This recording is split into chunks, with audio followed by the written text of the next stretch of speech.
उत्तर प्रदेश के सिद्धार्थनगर में जनता के हितों के प्रति लापरवाह, अनुशासनहीन, भ्रष्ट और शासनादेश सहित उच्चतम न्यायालय के आदेशों की अवहेलना करने वाले लेखपाल संघ के जिला अध्यक्ष अजय गुप्ता की शासन द्वारा विधि सम्मत सेवा समाप्त किए जाने और इसी पदचिह्न पर चलने वाले 9 अन्य लेखपालों को निलंबित किए जाने को लेकर पिछले 4 दिनों से जिले के लेखपाल धरने पर हैं और ईमानदार एवं कर्तव्यनिष्ठ जिलाधिकारी के खिलाफ मोर्चा खोल रखा है। यदि हम वर्तमान जिलाधिकारी की बात करें तो जिले की कमान संभालते ही नौकरशाहों को लोक सेवा का मतलब समझा दिया, जिसके कारण प्रशासन से नाउम्मीद हो चुकी जनता का विश्वास एक बार फिर बहाल हुआ, जिसे जिलाधिकारी के जनता दर्शन में उमड़ती भीड़ की शक्ल में देखा जा सकता है।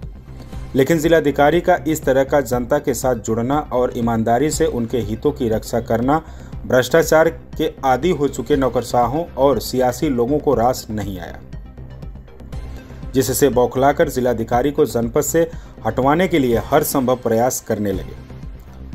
प्रयोजित शिकायतों का सिलसिला के साथ ही ऐसे धरने प्रदर्शन के माध्यम से जिलाधिकारी की छवि को खराब करने की कोशिश जारी है, जो सहज ही सबके समझ में आ रहा है, क्योंकि अनैतिक मांगों को लेकर धरनारत लेखपालों को अब राजनीतिक समर्थन भी मिल गया है। सिद्धार्थनगर यूपी से सूरज गुप्ता की रिपोर्ट। लगातार जारी है और उनकी तमाम मांगे हैं और खासकर जो टर्मिनेट हुए हैं लेखपाल उनके सापेक्ष उनका धरना चल रहा है। देखिए, जो लेखपाल का सेवा समाप्त किया गया है वो नियमानुसार सेवा समाप्त किया गया है। इसका अनुशासनिक कार्रवाई संस्थिति करके मतलब लेखपाल को सेवा समाप्त किया गया है, क्योंकि स्थानांतरण होने के बावजूद 5.5 महीना तक लगातार इन्होंने योगदान नहीं किया ये, और दूसरा माननीय उच्च न्यायालय का आदेश का अनुपालन नहीं किया और साथ ही साथ बोर्ड ऑफ रेवेन्यू का आदेश को भी अनुपालन नहीं किया। और स्थानांतरण से बचने के लिए इन्होंने कुछ मेडिकल का अवकाश दिया है। मेडिकल का अवकाश में कोई डॉक्टर का सिग्नेचर नहीं है और बेड रेस्ट के लिए कोई सलाह भी नहीं है। और साथ साथ इन्होंने जब मेडिकल का अवकाश दिया उनका पत्नी के लिए दिया। मेडिकल का अवकाश इनके स्वयं के लिए होती है, पत्नी के लिए नहीं है।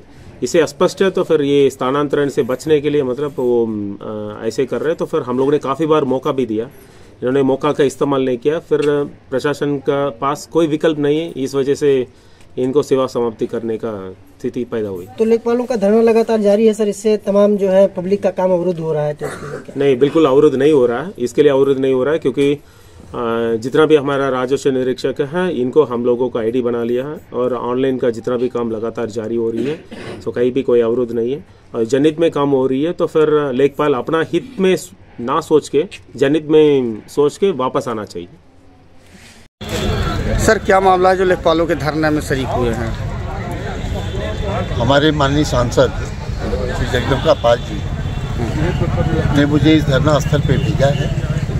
इसके पूर्व भी लेखपाल जी गण यहाँ से सांसद जी से मिले थे, लेकिन पार्लियामेंट होने की वजह से सांसद जी दिल्ली चले गए और आज भी वो निरंतर यहाँ के लेखपालों के धरने को लेकर के चिंतित है, क्योंकि प्रशासन की इस कड़ी में कोई भी कड़ी जब हम बनाते हैं तो उसमें जो एक बहुत ही महत्वपूर्ण रोल होता है धागे का।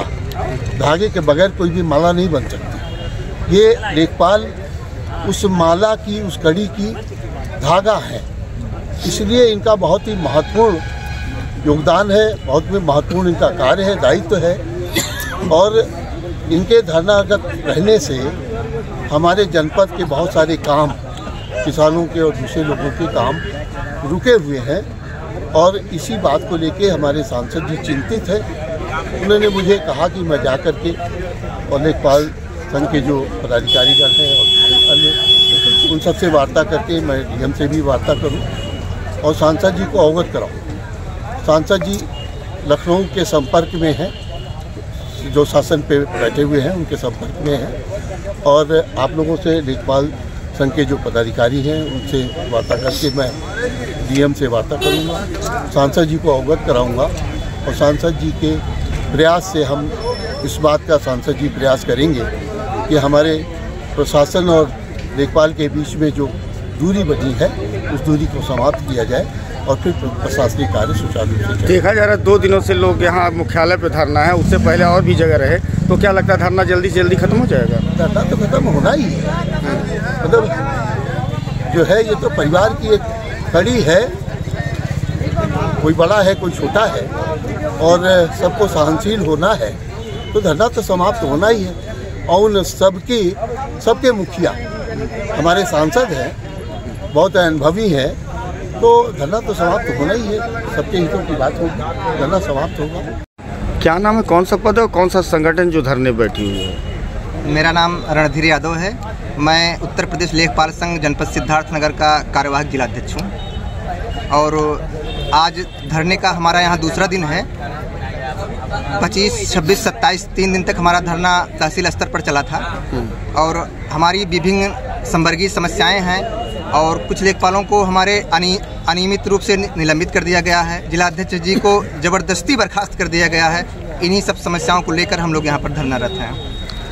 आज लेखपाल आंदोलित है, समस्या क्या है और मांग क्या है?